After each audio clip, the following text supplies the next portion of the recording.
Hello, everyone. It's good that we're sitting down to talk. I was reading this morning news, and the new topic of migration from Mexico to the United States remains front and center, especially now in March 2026. But today, I want to us focus on the root cause, the lack of jobs, and the wage gap. It's the perfect time to talk about it. The figures from the end of 2025 and so far in 2026 are revealing. Despite all the talk about politics, the movement is purely economic. Exactly. We sometimes forget that behind every statistic is a person who couldn't find a way to pay their rent or their children's school fees. Migration is here due to unemployment isn't an option. It's a survival measure. But it is really just a lack of jobs, or is it that the wages here just don't compete? By the end of 2025, the population of Mexico or in the USA was around 10.9 million people.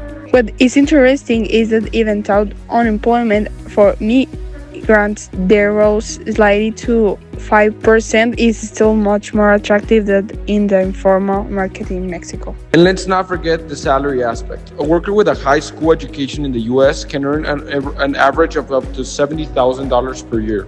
In Mexico, reaching that income level with the same level of education is practically impossible for most. And what about remittances? We always hear that they are the lifeline of our economy.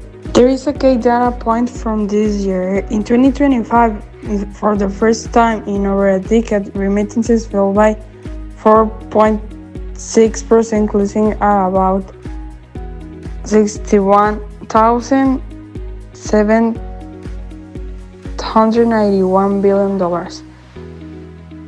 This is due to tougher migration policies and the rising cost of living in the USA.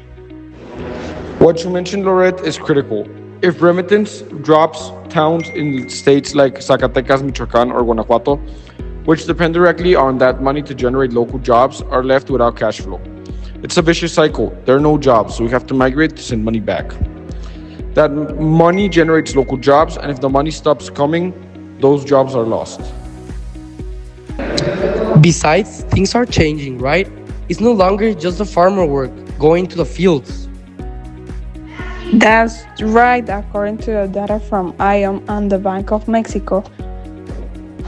We are seeing a more urban migration. People with trades or even technological studies faced with the weakness of formal employment in January 2026 prefer to seek their luck in sectors like construction or service over there.